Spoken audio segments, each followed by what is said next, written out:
Ladies and gentlemen, your colleagues and friends, it gives me great pleasure to be able to invite you to today's Center for Yoga Studies talk by Ruth Westerberg. Has been, of course, a well-known name in yoga studies world. Ruth has been contributing to yoga studies for many years. I personally had the good fortune to be advising her in the closing stages of her PhD to some of the last few bits that we needed sorting out. It was a great privilege, and in that role, I then had a chance to engage with reproduction, with sexuality in Hatha Yoga, and Ruth made some really thrilling, interesting discoveries. And I understand an angle of that, a type of what you discovered as part of your PhD, you will be introducing to us today.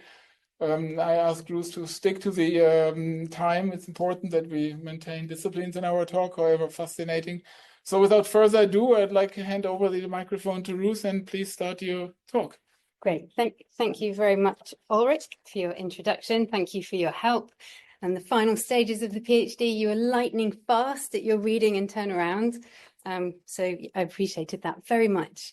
I think I'm good to just go, Jackie, and I'll try and stand here so that people can see me. I'm afraid I will read this out because then I hope that I'll get it right. So it's really an honor to be here speaking for the SOAS Center of Yoga Studies. The center has been close to my heart as I was kind of involved from relatively close to the beginning in 2017 when I started my doctoral studies. Jackie, if the internet goes, like, somehow tell one of us and we'll try and get it back again. The screen's moving a lot. Okay, great. No, we're still on introduction slide right now. Thank you. In this lecture, I'd like to present a key argument that I develop in my thesis. The thesis is entitled "The Body in Early Hatha Yoga," which is terribly boring. At times, it went through lots of exciting titles, one of which was "Blood, Snake, Fire," but I went for the kind of rather prosaic. Today, I'm going to give a brief overview of the thesis and focus on the material on reproduction and the reversal of reproduction. I'm hoping that I can craft a monograph out of this material. I may even use the reproductive material as in one block and then use Kundalini in another block. So you're here to give me feedback about whether you think this is going to work, whether you're in the room, whether you're on the online webinar, or whether you're watching this at some later stage. And thank you all for being here.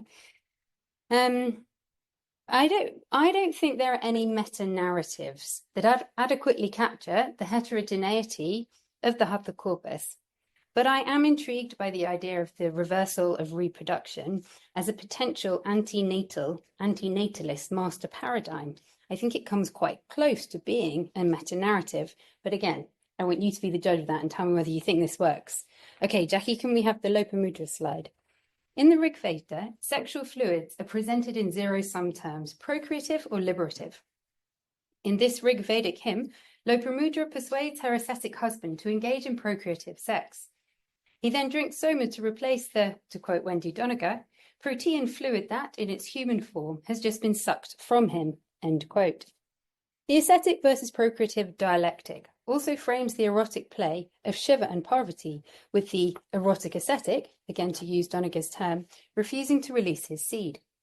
Parvati's asceticism, too, is recounted in erotic mode. For example, in Kalidasa's Kumarasambhava. You can come in if this is the lecture you're intending to come into. It's on yoga. Could I have the slide on Parvati, please? Close to the Hatha Yoga, the founders, Matsyendra and Dattatreya, are associated with sex in negative and positive ways, respectively. Matsyendra represented as ensnared in the land of women until Goraksha saves him, but Dattatreya is willingly engaged. Combative and fatal sex is told in the story of Bahuti and Kanhapa in the 13th century Leela Charitra. Please could I have the next slide? Here the yogi Kanhapa travels to the forest of the yogini Bahuti and demands a coconut. Enraged by her refusal, he plucks a coconut with just his gaze. The powerful Bahuti returns it to the tree with her gaze. This continues, equally matched, until they agree to fight with their bodies in sexual combat. An adept at Udvaretas, Kanhapa allows his semen to go downwards before drawing up their combined sexual fluid, leaving Bahuti weakened. Bahuti is advised by her preceptor, Kalmakya, to place a diamond in her vagina. In another round of the sexual competition, Kanhapa sucks up the diamond, which reaches his Brahmanda and ends his life. This tale vividly and lethally illustrates through vernacular song and iconographic representations the Vrajoli technique as taught in the Hatha corpus. Vrajoli mudra is the upwards urethral suction of sexual fluids. Bahudi's accomplishment in Vrajoli, though she too is ultimately defeated, demonstrates both the cultural pervasion of the practices and the existence of a skilled female practitioner. The images that you can see are from an article by Amol Bankar and taken at a Vishnu temple in Palasdeva, Pune, and the Mahudi Gate in Dubai. So these tales and hagiographies foreground sex and procreation. The reverence for male ascetics retaining their seed is widespread in Indian literature, and women are generally considered a danger to men's asceticism, causing them to lose their ascetic power or tapas through ejaculation such as Lopamudra and Parvati. Bahudi offers a rare counterpoint, though she does not retain her seed. I'm going to suggest that the Hatha sources are motivated by this concern with procreative sex and share examples of female practitioners retaining their seed, or rather, retaining menstrual fluid. This is, of course, if you haven't come across it before, a rather extraordinary claim, but I feel I've talked about it loads, so if you've ever kind of looked at anything I've done, then you're probably totally bored by going on about menstrual fluid. Okay, Jackie, could I have the next slide, please? For Kashmiri and Tantric Brahmins, menstruation is that which could not be suppressed in the women of the cult, the monthly discharge of their inner depravity. Yet menstruation can be halted. Please could I have the next slide? Medieval European Catholics underwent anorexia mirabilis through religious fasting in order to be closer to God and avoid reproduction.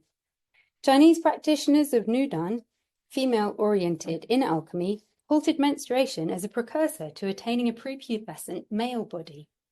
This is presaged in a 1310 account where a girl fleeing unwanted marriage is offered the tantalizing possibility of slaying her red dragon. Please can I have the next slide? The modern-day spiritual guru Amma claimed to be pure in the sense of not menstruating, and this was taken as a sign of her divinity. Next slide, please. 20th century members of contemporary religions use ascetic techniques to halt menstruation in order to be sexually available. These practices may be a form of contraception as well as contributing to sex and gender transition. Okay, next slide, please. My PhD thesis is a study of the body in Sanskrit sources on early Hatha Yoga, 11th to 15th centuries. You've got the text up here. I examined 10 texts that teach physical practices, i.e. Hatha Yoga, from the 11th century Amrita Siddhi to the 15th century Hatha Pradipika. I contextualized these with antecedent and contemporaneous genres, occasionally looking into later sources as well. The Hatha sources describe for the first time physical practices to achieve soteriological liberation and bodily sovereignty, yet are accompanied by only a limited metaphysical framework. In essence, the thesis examines how the texts describe the body such that physical practices are thought to work. Please could have the next slide. When we think of the body in yoga, we tend to think of the yogic body, or indeed the subtle body, the sukshma sharira, though this term is marked in its absence from the Hatha corpus. In brief, the yogic body is a matrix of channels or nadis, energies such as prana, and wheels or chakras that the practitioner should tap into or ritually construct and manipulate in order to attain power and liberation. However, though the texts of the early Hatha corpus do set out accounts of the yogic body, they are actually little concerned with either the esoteric yogic body or the mundane material, or what I'm calling the samsaric body. Rather, the sources are practice manuals whose focus is to set out techniques of yoga. Yet, I would suggest that an important way in which the body is presented relates to reproduction. The samsaric body is that which reproduces. The liberated body, whether Jivan Mukti or Videha Mukti, is one which has, in some senses, reversed reproduction. In researching this topic, I tried to stay focused on the samsaric body because it is the site and technology of yoga practice. I deliberately avoided reaching for the transcendent body as more important than the gross material body, and thus disregarding the ways in which the sources treat the samsaric body. In fact, I tried to go further and avoided separating the physiological body from the yogic body. Instead, I explore them as imbricated with one another, if not identical.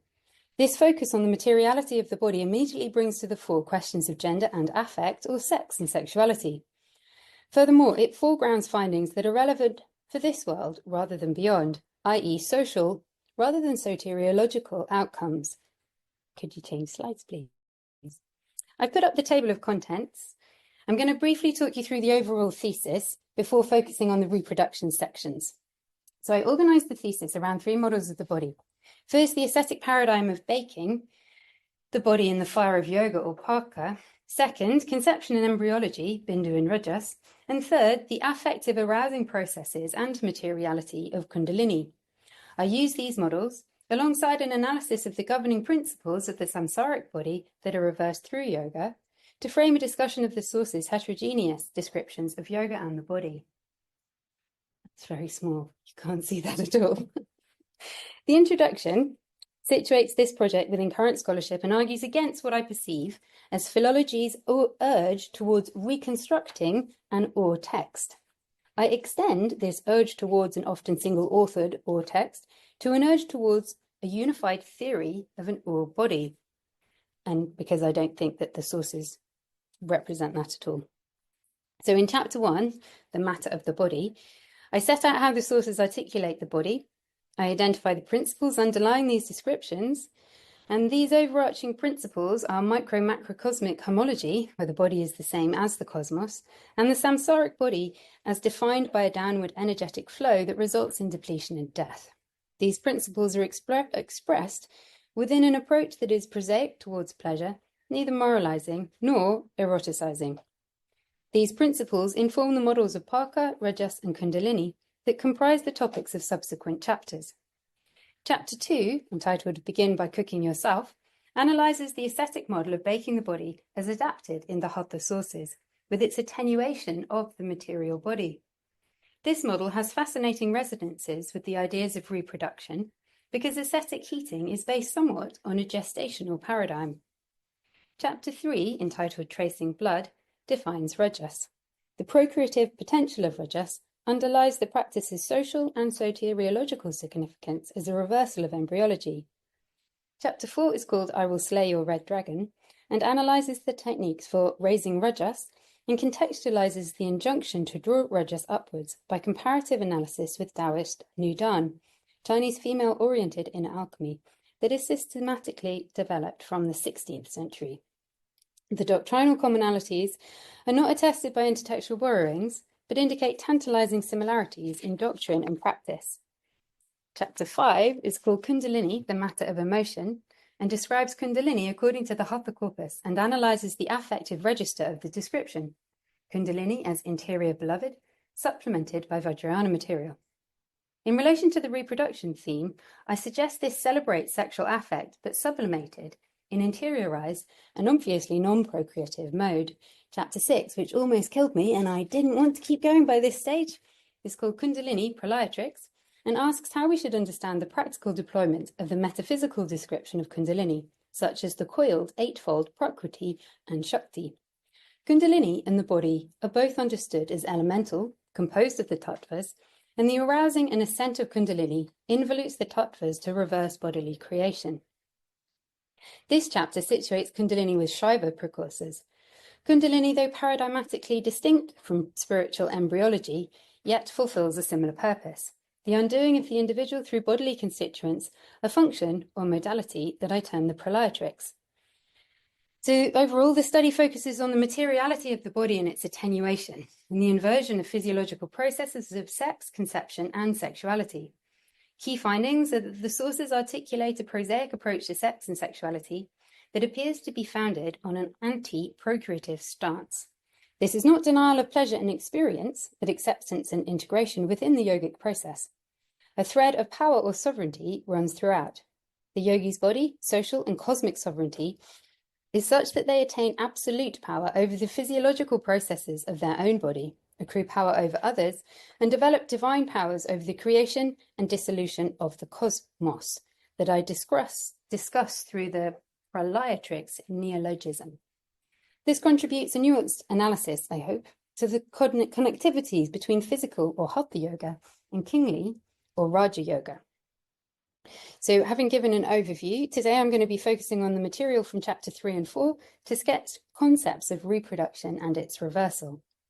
In the abstract, I said I would contextualize this within a framework of approaches to sex and reproduction that range from pronatalist to antinatalist, and complicate an easy assumption that these approaches map only onto a strict aesthetic and householder binary. I'm actually not going to get that far in this presentation, so another time perhaps.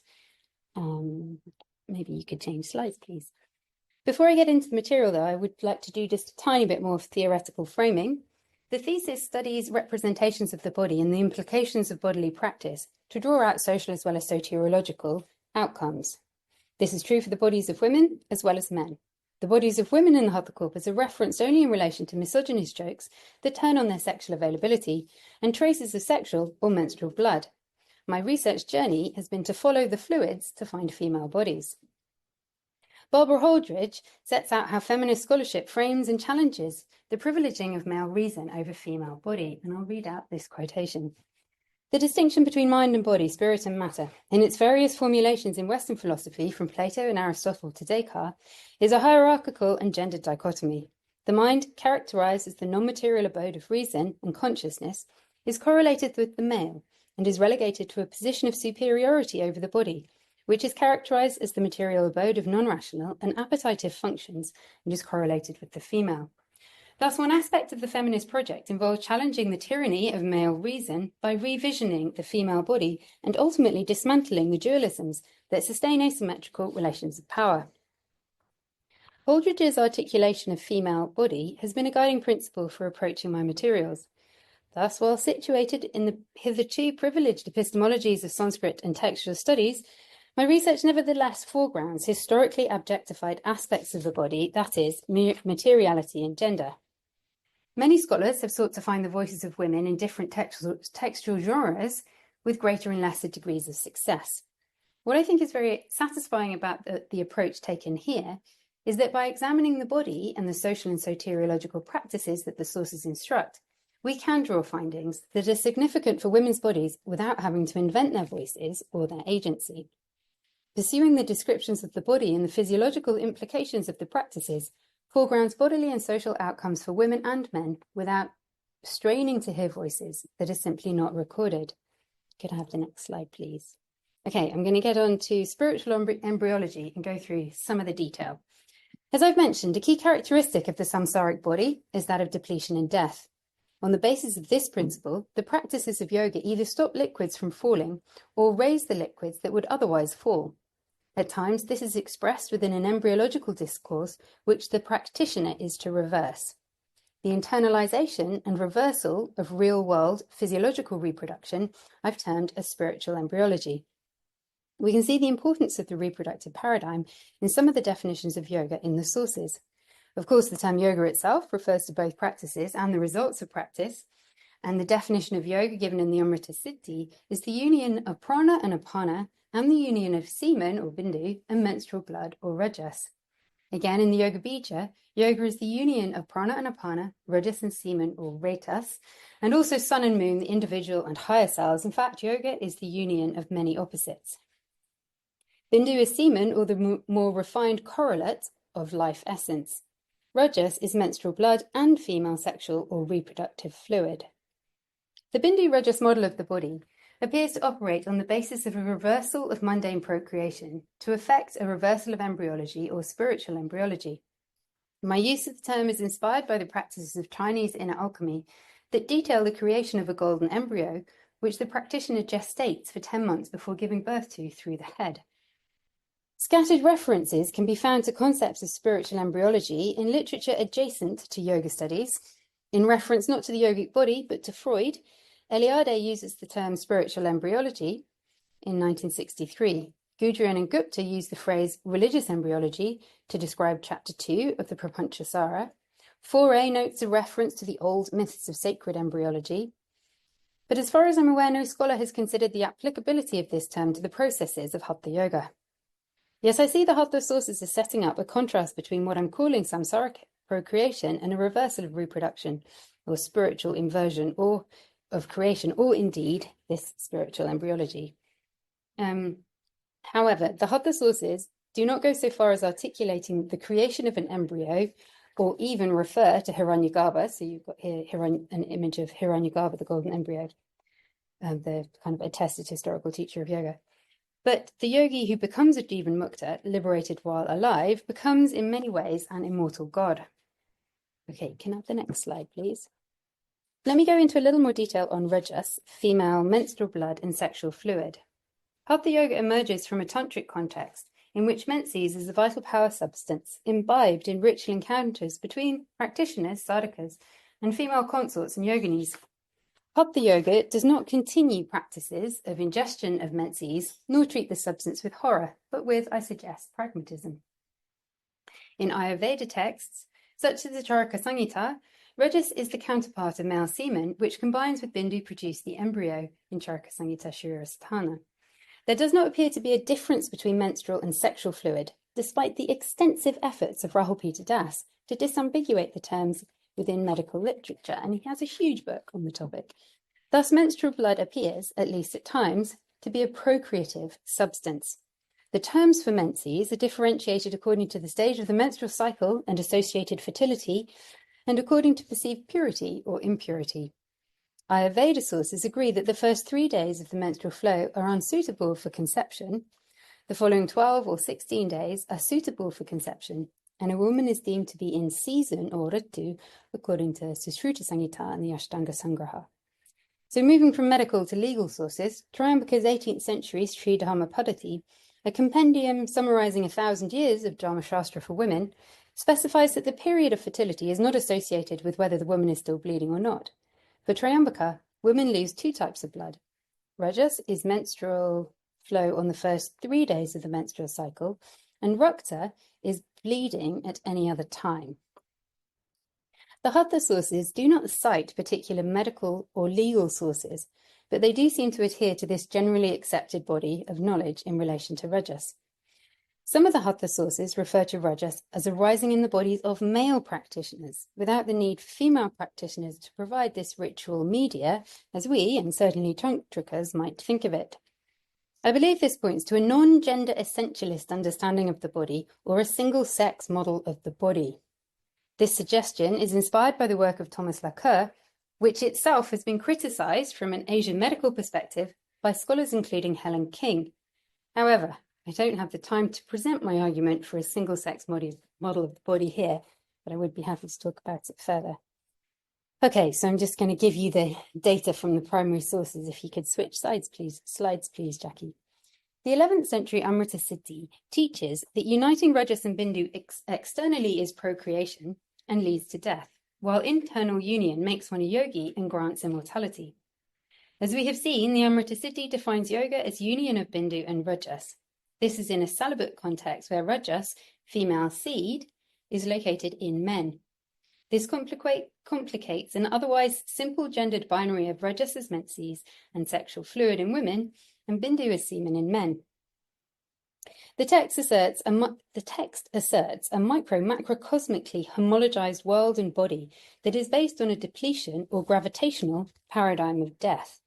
Downward energetic flow is the natural order that results in repeated birth and death, or samsara. The falling down of Bindu from its location in the head leads to death. The raising upwards or preservation of Bindu leads to life and immortality. We hear the refrain throughout the corpus that the falling of semen leads to death, while life is the preservation of semen.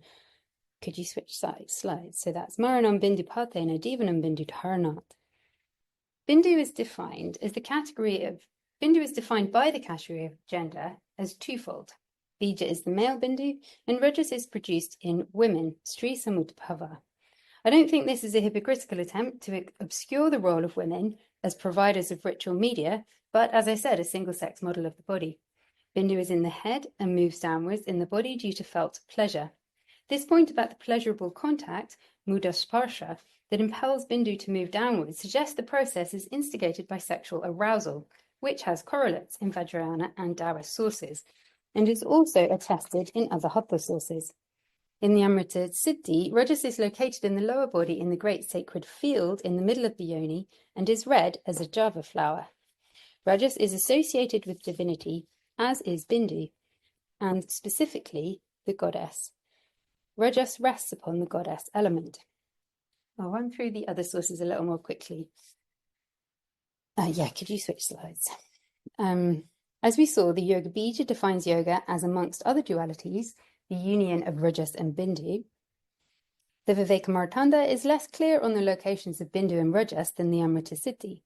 Like the Amrita Siddhi, the text recommends sexual continence. The Vivekamardana describes the Bindu falling and being moved back upwards, before identifying two kinds, white Bindu and red Rajas. Looking like flowing coral, Rajas is in the yoni and Bindu is in the moon. Making the two into one is very difficult. Bindu is Shiva, Rajas is Shakti. Bindu is the moon and Rajas is the sun. Only by joining them both is the highest state achieved. In the Shiva Samhita, which has a non-celibate orientation, yeah, you can go on to the Dattatreya, the first one. I didn't put the others on the slides. So the Shiva Samhita teaches Vajrayana as drawing up commingled Bindu and Rajas. Yes, I'm on the right slide, thanks. The Dattatreya Yoga Shastra and Hatha Pradipika teach that women can practice a form of Vajrayana Mudra. Women can raise Rajas through upward contractions and preserve Rajas. The Dattatreya Yoga Shastra, perhaps 2 centuries later than the Amrita Siddhi, contains a passage on Vajrayana Mudra with a similar but more detailed passage on the fluids to be used in sexual practice. So half the products necessary are to be obtained from a woman, and in some manuscripts, the woman is addressed as a practitioner of Vajrayana. The passages in the Dattatreya are a little awkward. Male practitioners are to practice Vajrayana Mudra with 2 substances, milk or kshira, and angarasa, which is likely to be Rajas. Later, Rajas is named, and in a minority of manuscripts is named as new, as Nava, and red.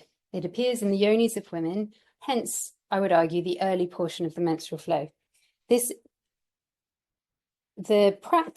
sexual practice is to be done only for 3 days, so I would suggest it only happens in this period of low fertility.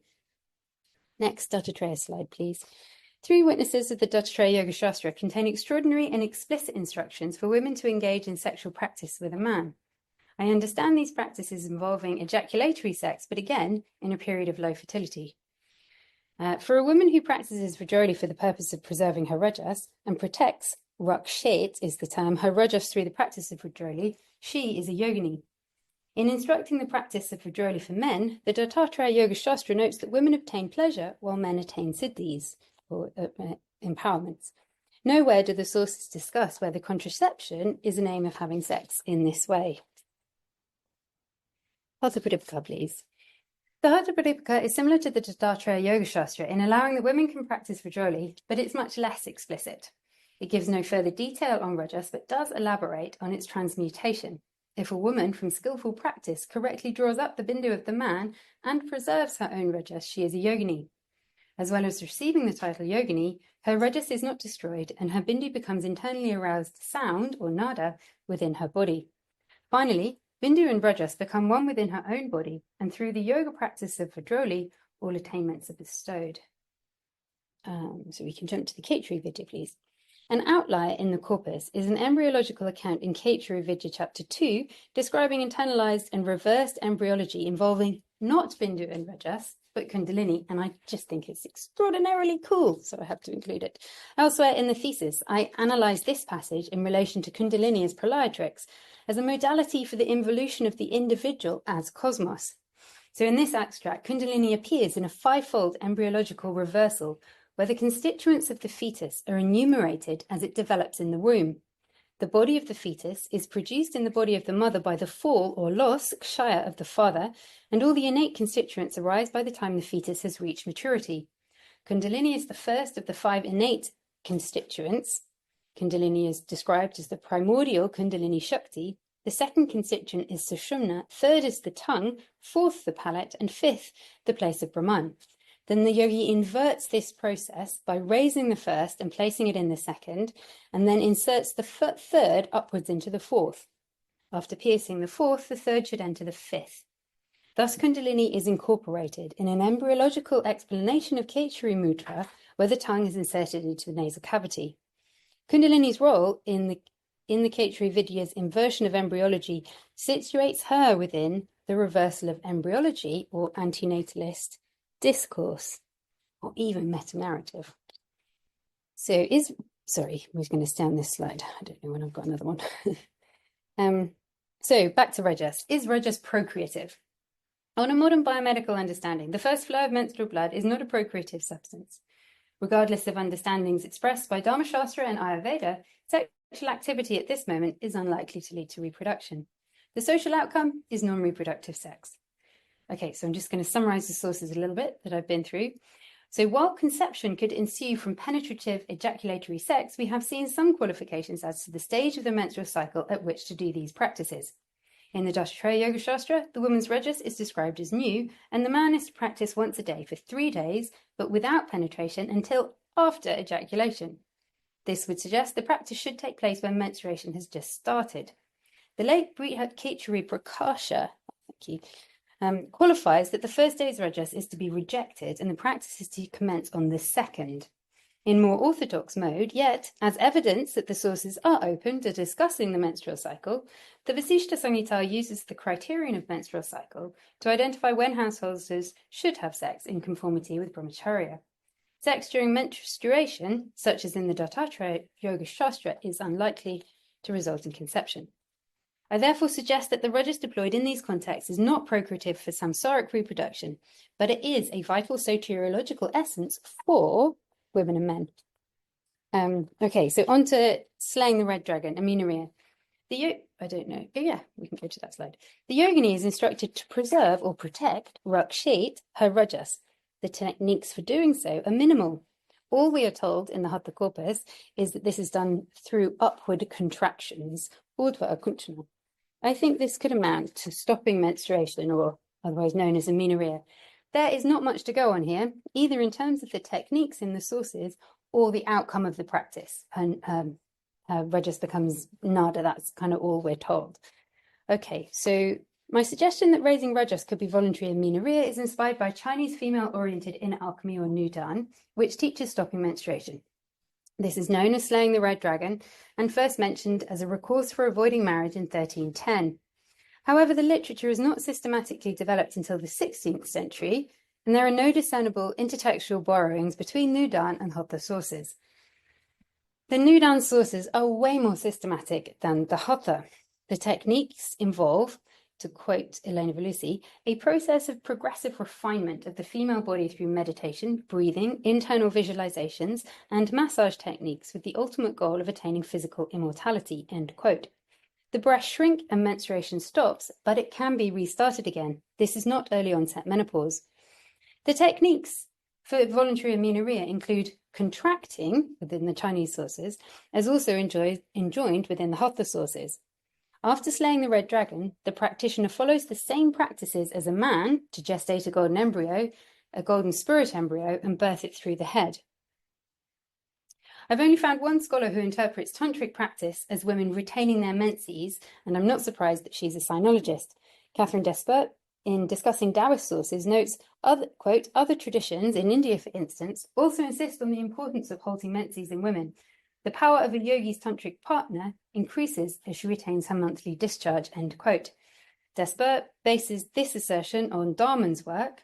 Despert describes Dharman's sources as tantric, not hatha, but I would view them, the Hatha Pradipika and the Hatha Ratnavali, as hatha. Can I have the next slide, please? The early hatha sources do not explicitly articulate an objective or ideal of sex without conception. There's only one set of instructions to avoid conception that I'm aware of, and this is in the later corpus. The practitioner should use the breath to draw up ejaculated semen in the circa 1800s Vajrayana Yoga, which quotes the ever so much earlier, the 700 to 500 BCE, Brihadaranyaka. The sources are aware of the mechanics of conception and set out how to have sex without conception, but I won't read the slides that are not on the screen because, oh, our screen has come back in the room, which I wasn't.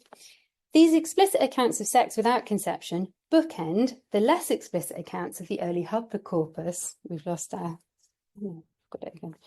They thus invite a reading sensitive to whether the Hatha corpus holds the same objective.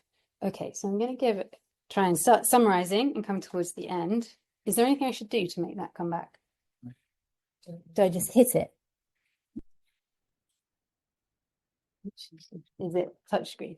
Somewhere else you have to just smack it. But I possibly won't do that here in case I break anything. I'll just keep reading. I think We're okay online. Pardon? We're fine online. Okay. We're fine online. We've lost them in the room, but actually the slides get a bit boring now because I was running out of oomph putting them together. Cool. Okay, in this lecture, I've focused on ideas of reproduction and the reversal of reproduction, or spiritual embryology, that I believe are a core aspect of the early Hatha teachings. I gave a chapter overview in order to show where this material fits in the overall scheme and to draw connections between the baking paradigm and the Kundalini paradigm that I sketched out. Though I separate out these paradigms in order to give a structure to my analysis, just basically have different chapters to talk about, these frameworks are not distinct from one another, but interrelated. Baking the body challenges my emphasis on the materiality of the body, as through these processes and purifications, the materiality of the body is attenuated. Baking is also very much derived from a tapasic or sacrificial milieu, modelled on gestation and spiritual rebirth. Kundalini derives from a Shaiva context where she is a cosmogonic goddess.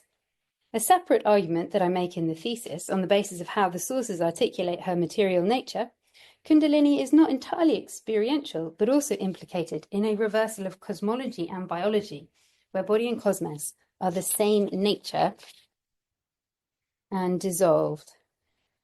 So a pralaya, demonstrating that the techniques of Hatha Yoga deliver an outcome that is laya yoga or dissolution. Though I haven't focused on pralaya, on laya yoga in this presentation, I believe this analysis is important for Raja Yoga or kingly yoga.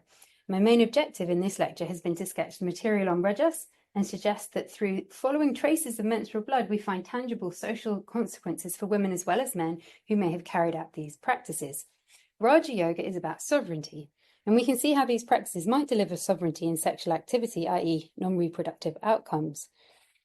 I've collected all the data I am aware of in the Hatha corpus. I think some of my chapters are exhaustive and exhausting, that concerns the way in which women might perform the technique of drawing Rajas upwards and protecting it, and the physiological and soteriological implications of the practice. And yet, it is still rather difficult to assess what the intended outcome is. There are clear parallels between Taoist internal alchemy and Hatha Yoga, if not intertextual borrowings, and definitive statements that we can't really make definitive statements on the direction of influence because of the timing of it, but the trade routes were all open way before this material. The Chinese sources are definitely more systematic and very satisfying and coherent than the Indian, and it has been very productive for me to think with these sources in trying to understand the Hatha sources. So Jackie, if you can go, I think it's back up to the Elena Velusi quote. Yeah, thank you. So I'm just going to read this quotation from Elena Velusi, who wrote her PhD thesis at SOAS some 20 plus years ago on beheading the Crimson Dragon on Amenorrhea. Velusi says, thus beheading the red dragon, cultivating the menses, transforming blood into chi, the transformation of red into white, the shrinking of the breasts, all mark the first stage of the reversal of natural processes such as old age, decay, but also fertility for women. As menstruation, as well as pregnancy and childbirth, are part of the depletion that takes the practitioner away from its final aim, fertility, normally a major asset to be nurtured and controlled, is in fact reversed by the Nudan practice. This reversal uses the same energies and the same locations of the natural process. As the Nudan Shuzhe says, I apologize for my Chinese, this is where creating humans and creating mortals parts ways, end quote. I don't think the Hatha sources are teaching spiritual embryology in the sense of cultivating and gestating a golden embryo, but they are teaching a reversal of reproduction. As I draw to an end, I'd like to clarify that sex per se is not the concern of the texts, which you might think from what I've been talking about. You can go to the next slide, I think that's the last one. There are warnings in the sources to avoid women that fit the scheme. There are warnings in the sources to avoid women that fit the scheme of a female sexuality dangerous to men's asceticism, as we saw in the Lopamudra extract with which I opened. However, I've tried to show that in the Hatha corpus, the approach is in fact rather more prosaic. The Dattatreya Yoga Shastra and Hatha Pradipika in particular exhibit a prosaic attitude to sexual practice at variance with the prior and subsequent sexual milieu that is antagonistic to women's sexuality. The sources appear to reify a heteronormative paradigm in their discussions of sexual practice that is somewhat softened if we understand Kundalini practices as an interiorization of sexual affect. It is important to emphasize that in these sources, women's sexual pleasure is acknowledged and not as devious or excessive.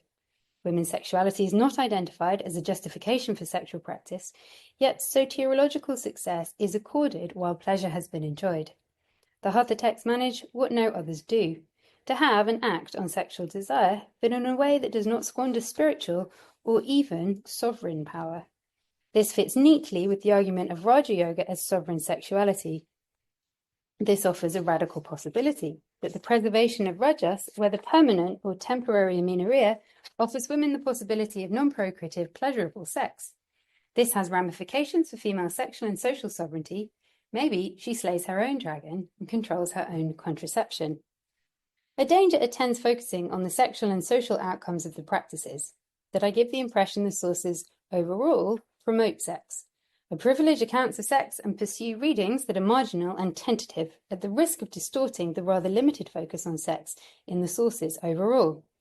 Most of the sources warn against sexual activity in the early stages of practice, as I'm sure you're all familiar with.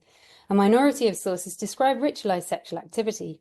Others describe the unification of Bindu and Rajas in internalized mode. For example, in the key definition of yoga as the union of Rajas and Vetas that we saw in the Yoga Bija.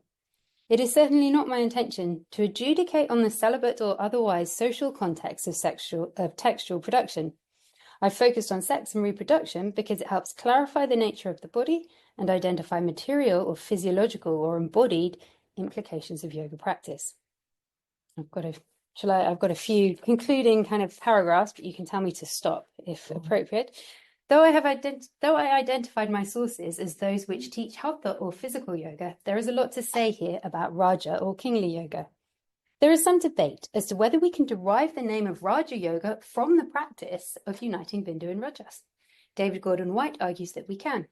White cites the 17th or 18th century Yoga Shikha Upanishad's definition of Raja Yoga as, quote, the union of menstrual blood, Rajas, and semen, Vetas, end quote. Jason Birch cites the 18th century Yoga Pradipika of Jayatarama and Sundaras's Sarvanga Yoga Pradipika for the idea that Raja Yoga arises from the practice of Vajrayana Mudra. Birch also suggests, quote, the idea of samadhi as the union of menstrual blood and semen may have emanated from the belief that the mind is absent at the time of conception, that is, when semen and menstrual blood unite, end quote. James Mallinson, more recently in his analysis of the Dattatreya Yoga Shastra, argues that Raja Yoga is named as such for the non-celibate leaders of yogi sects. This links Raja Yoga to notions of procreation, but not to Rajas. The definitions of Raja Yoga and the implications of Rajas in yoga practice are complex and vary according to text and context. However, the association between Raja Yoga and Rajas that is evident in the later sources is at least worth considering in the earlier sources. There may be a connection between Rajas and Raja Yoga as embodied practice delivers sexual sovereignty, sovereignty over pleasure and reproduction. Reading for women is reading against the grain. In spite of the lack of references to women, orienting this study to descriptions of the body delivers significant findings for women's bodies in terms of reproductive outcomes. Ritual sex seems to be preferred at non-procreative stages of the menstrual cycle, and raising Rajas, if on the model of Nudan, may have resulted in voluntary amenorrhea. I specifically eschew attempting to divine agency or assert subjectivity for women. The most these phallocentric sources allow is the recovery of the bodies of women via their menstrual blood and sexual fluid and anti-reproductive outcomes. Sorry, I had the anti in brackets there, but that didn't come across. Yet controlling reproduction may have been socially and soteriologically liberative for women. Reading for men and masculinity, of course, reads with the grain. The sources themselves centre the male ascetic. By reading the male body too through the lens of antinatalism, we recover a sovereign masculinity that is stubbornly non-procreative, at least in ideal form. Mallinson, in his seminal article on yoga and sex, draws together textual, ethnographic, experiential, and medical material on Vajrayana Mudra. He argues the practice would reduce the likelihood of ejaculation and focuses on Vajrayana as a technique within a celibate context rather than a technique to enable sex without conception. The sources are explicit about the increase in the yogi's sexual charisma. Unlike later colonial constructions of masculinity, the physical body and sexual attractiveness of the yogi are not presented as effeminate. Lorelei Bianchi in Real Men Say No analyzes representations of the ideal man in the person of Rama. She argues that the masculine rejection of desire via restraint is an assertion of power. Yet the Hatha materials go beyond saying no.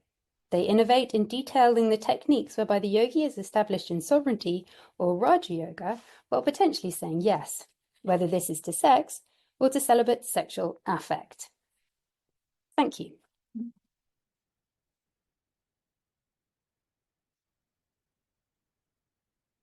Thank you. This was a really, really interesting, good presentation. Thank you so much for sharing your findings and introducing new lenses. Jackie, can you hear me? Yes, indeed. Yes. Okay, very good. I have a couple of questions. The relationship with Nudan, can you unpack that a little bit more? Because there's no evidence of intertextual borrowing. There's evidence of awareness. Can you go that far, or is it not possible? No. Yeah, there's no intertextual borrowings. There's no referencing scholars, and I've spoken with sinologists about this, and the chronology is difficult. If developed Nudan is 16th century, and the Hatha techniques are developing from the 11th century, well, that's problematic. But you get from the 2nd century, you get bedchamber arts in China that are very similar to tantric sexual rituals. So I think there is the maritime silk routes and the overland silk routes are open from 1,000 years before this period.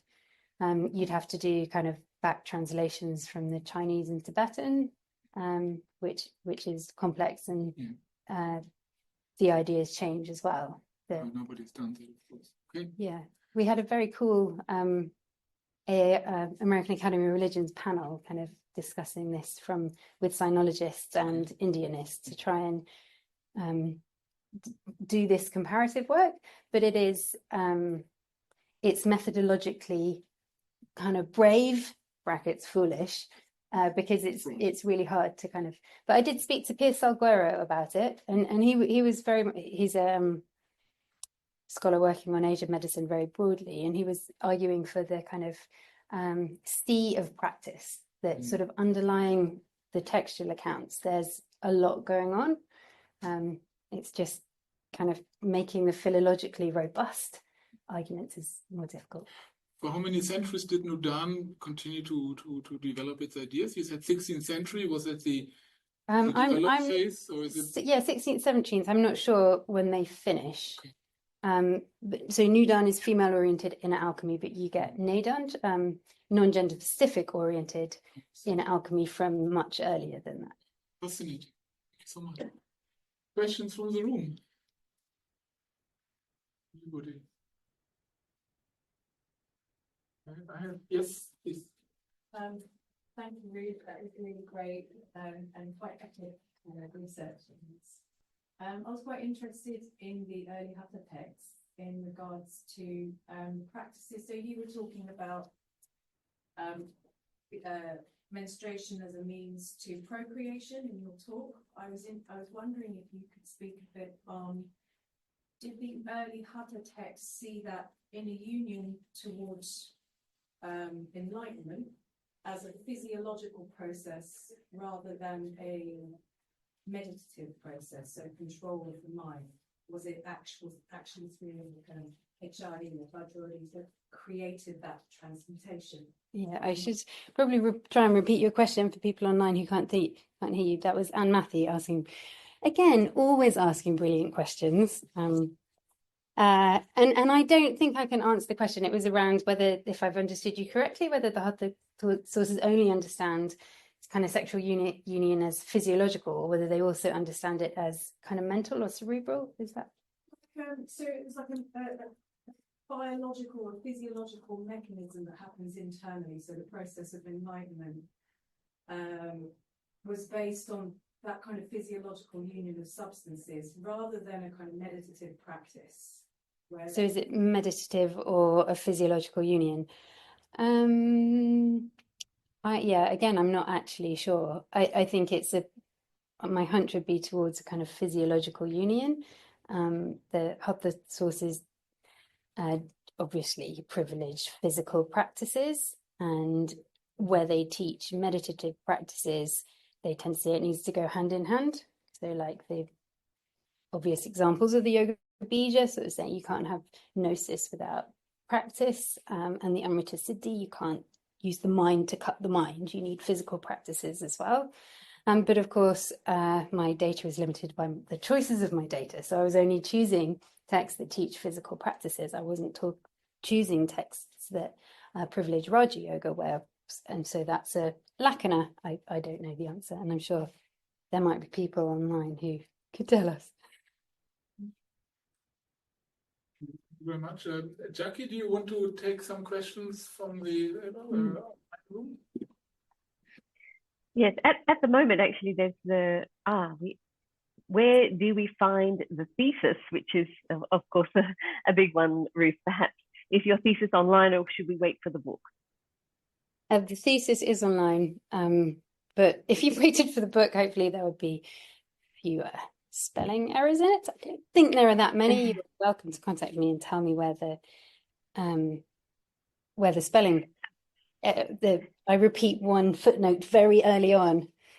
Yeah, I mean, I'd be really interested to get feedback if people do want to look at it. It's available through the SOAS depository, and I need to kind of work on how to kind of frame this now as a book project rather than a doctoral dissertation in which I have arguments with various people that you're supposed to have arguments with.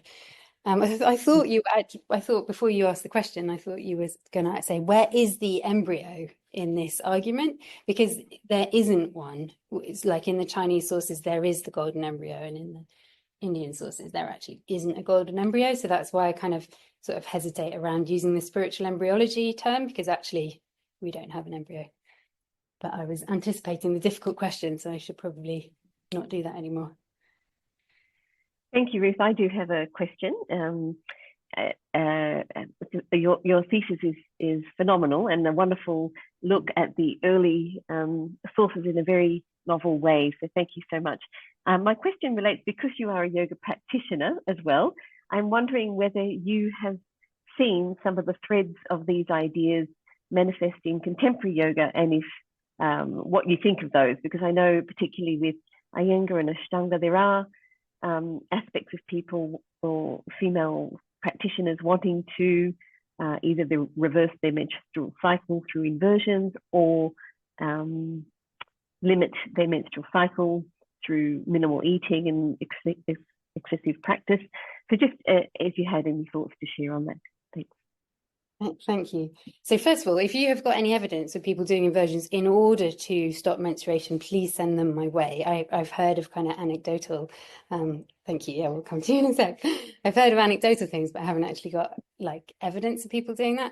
I guess what I see in the Hatha, in modern practice is not what I see in the sources at all, in the sense that I think there's a kind of red tent sort of segregation in modern postural yoga, so that when people are menstruating, they are not to do certain practices.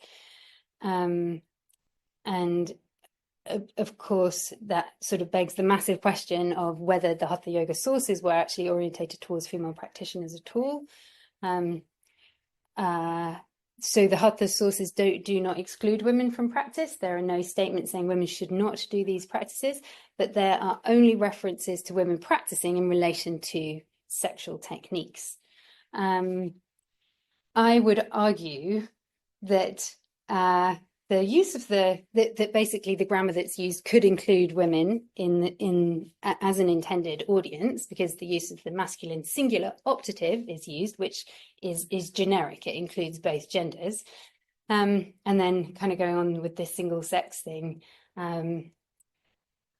yeah, that's kind of opening another can of worms perhaps, but yeah, I don't think that the bodies that the paradigmatic practitioner is a male, but the bodies that are described aren't necessarily only male and female. Anyway, I'm answering a different question, and I'll stop trying to answer that. And so you were asking about contemporary practice and historical practice. I guess I don't really think I've answered your question, but if anything, I have been kind of thinking about these practices quite a lot whilst doing my PhD research, and I don't know anybody who's kind of tried to, through upward contractions, stop their menstruation, and I haven't personally been tempted to try it either. Although autoethnography is an important methodological pursuit. Did you want to ask? No, it's just. Yeah. Okay, yes, please, let's be in touch. Thank you. Did I answer your question, Jackie? Yeah, that's fine, Ruth. I'll be in touch. Thank you. Cool. Okay, I don't think there's anything in the Q&A. I have a question myself. Yeah. What about the Buddhists? Right. Like 1 or 2 leads, hidden pointers to Yeah. Vajrayana practices. Has anybody worked on that? Do we know Of stopping menstruation Yes. within Buddhist sources. Okay, so I really wanted to look at this, but I decided no, that it was outside the scope of the thesis, and I think I probably tried to do far too much in the thesis. Anyway, the scholars to look at would be Janet Gyaltso and Francis Garrett, who have written on the 4 treatises, the Tibetan medical sources. I don't think that there is a practice of stopping menstruation, but I did speak with Ben Joffe, who wrote his thesis. He has an anthropological thesis that covers a lot of sexual practices, contemporary Vajrayana, and he found this really fascinating. He was like, "What? How did you get to amenorrhea from the sources?" He wasn't seeing that at all in what he was looking at, and he was making a counter argument rather that on the Tibetan plateau, well, it was around fasting. We were discussing, like, to what extent is amenorrhea a result of fasting, or to what extent could you cause it through other ascetic practices that are not related to calorific intake? So your sense is, and maybe you don't have a sense, there is no material on that, or nobody really has looked at it, and so we just don't know. So I don't know whether there's contemporary practitioners in Tibet now doing this. Of course, the Hatha corpus is borrowing ideas from Vajrayana Buddhism. So the Havajra Tantra, for example. So in the Havajra Tantra, at the beginning, we've got this idea of Chandali, which is a kind of a synonym or a correlate for Kundalini. And Chandali and the esoteric body is very much described within terms of Bindu and Rajas. So yeah, there's huge amounts of material there. And as Jim Mallinson argues in relation to the Amrita Siddhi, it's derived from a Vajrayana context, but it's derived from a subsect that practices sexual practice, but adapts that for a celibate context in which the last 2 of the 4 blisses are switched. So it's not the bliss of ejaculation, basically. Okay. Yeah. Questions in the room? But I would love more leads on the if anybody's doing this work on the Tibetan side. Very cool. Jackie, anything in the room? We have at the moment no questions here. Hi. Well, I don't know if it's a question. I just was going to say, I went to a talk once about the menstrual cycles at the Wellcome Trust. Mm-hmm. And they were talking about for about a year, 100 to 200 years prior in the UK and in Europe in general, periods were far less common. Mm-hmm. You had them maybe once every 2 years because people were having children, and Mhm. if you did bleed, it was quite surprised. Yeah. And that people had, like I said, more children and fewer periods because of diets and Uh-huh. this, that, and the other. I'm wondering if perhaps back in those days people were shocked when they did occur once in a while unexpectedly. And so this was, I don't know, just the biology Yeah, of it yeah. might not That's be as really frequent as fascinating. coming up once a month as we are expected to. Yeah. That's actually a modern thing, not actually a Yeah. historical thing. So it is Anjali, isn't it? Yes. So just to repeat her question for anybody online, Anjali was asking about the occurrence of the menstrual cycle in the modern day compared to earlier periods where perhaps through poorer diet, people and greater pregnancy, people experience less menstrual cycles. So I went to a really cool presentation by Simon Brodbeck quite a few years ago where he was arguing like that the the terrifyingness of a woman of who was menstruating was because she wasn't pregnant. Like, women were supposed to be pregnant. Like, you weren't supposed to menstruate. That was a sign of like an unhappy wife. So I thought that was quite a cool argument. Yeah, I went to some fascinating menstruation conferences recently, and I think that if you have regular menstrual cycles, you have something about 550 in your life. If you have regular cycles and you're not kind of having kids a lot. But yes, if you're having lots of children, and perhaps through poorer diet, you might not be menstruating so much. If you're breastfeeding for longer periods of time and stuff, yeah, you'd have much fewer menstrual cycles. So I think it's very interesting what you're saying. And I wonder whether that may contribute to the kind of horror and power with which menses is often perceived. Also would adjust the lens a little bit through which we need to look at this material. Yeah. And of course, like, the contemporary spin on this is like women who they call it abnormal menstrual bleeding, and therefore, which I don't think we should call it abnormal. I mean, it's a form of normal. Therefore, have reduction in iron and things like that. If you kind of look at these different contexts, then people simply wouldn't be having as many menstrual cycles. Interesting with the aesthetic side of things as well, because there's temples in Kerala you can't go to if you are a menses age. Yeah. The reason behind it, as they've explained, from their perspective, is that as a woman, if you go in, it sends your energy up, which causes more uterine problems than being outside of the space. They see it as an energetic. Are you talking about Shbaramala? Yeah. So Anjali was making the point about temple access to women of menstruating age, and suggesting that it was because it would affect the woman's menstrual cycle. Work on the temple access stuff has also suggested it's the kind of the legal status of the deity. So the deity has legal status, and he is affronted by access by women of menstruating age. It's a good book by an Indian doctor, a female doctor who wrote Okay. about it. I'd be grateful for the reference. I have a question, Ruth, if there's no one in the room. No. Okay. How does the attainment, right? So if one was to succeed as these practices, how does the attainment of this combination of Bindu and Rajas relate to concepts of immortality in the text?